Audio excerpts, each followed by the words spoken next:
मेरा हर मैदान हर खाने च ऐलान है, कोई जवान कोई पहलवान को पीटी कोर सारा को गोल कबड्डी वाला कोई बल्लेदार सा बोरिया चक्कर वाला ए फटे दंदा पे मथे ते और मोटे ते खिलार के वजे मेरी तरफों 20,000 रुपया इनाम है।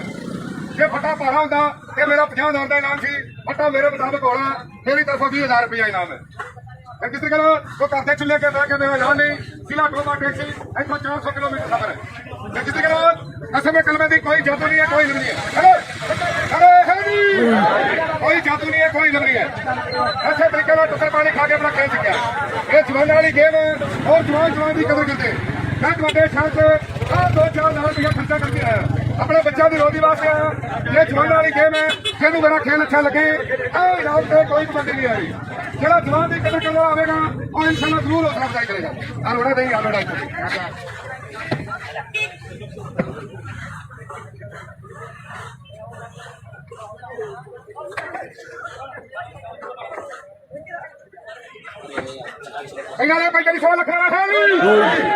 जिन्हें नारा मारे मेरे इनाम की नाम दे के जाएगा, जिन्हें ना दिता मैं ही समझेगा भी खुदरे में जान मिली है और जेरी शेर से नहीं है कुछ उन्होंने अगर ज्यादा देगा। बाकी मैं बड़े शहर से खर्चा करके अपने बच्चों की रोटी लाते मेरी तरफों 20,000 रुपया इनाम है। बाकी तो 20,000 नहीं लगना 100-150 सारे ने मेरा 2-4,000-5,000 बन सकता बच्चा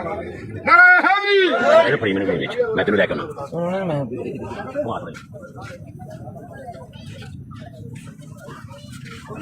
पीछे पीछे आ गया मैं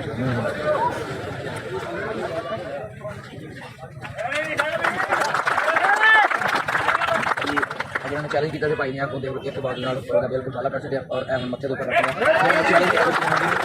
साडी लियाकतपुर एशिया की सब तो बड़ी मंडी है माशाल्लाह, बड़े पल्लेदार ने और बड़ा बड़ा पसंद इतने मंडी चकते हैं ने जनाब। जो जवान ने बोलिया करके दिखाया जी गला मंडी लियाकतपुर देखो जी, बंदे ने मत्थे तो रखा फटा हाथ छोड़ के बाजू पे लेके आ गया जिंदाबाद में जी गला मंडी लियाकतपुर करतब हो रहा है जिंदाबाद भी दंदा ने रख के अपने देश जिंदाबाद है। देखो जी ये जलेरी देखो कितना लंबा है, हाथ छोड़ के जिंदाबाद जी ये है जी फन है जी फन जिंदाबाद जो क्या करके दिखाया जी। उसका चैलेंज है जी 20,000 रुपया अगर कोई कर जाए इसका मुकाबला कर जाए 20,000 रुपया नाम दिया जाएगा, लेकिन कोई कर नहीं सकिया। ये बंदे की मेहनत देखो जी आया जी मेरा पल्ला सबके सामने जिन्हें पहले खड़े सारे देख रहे हैं पल्ले के जरूर पाके जाएगा और जिन्हें अच्छा नहीं देगा अगले जाम भी नहीं देगा। जिन्हें अच्छे नाम ना देता उन्हें अगले जाम जाकर भी कुछ नहीं देगा।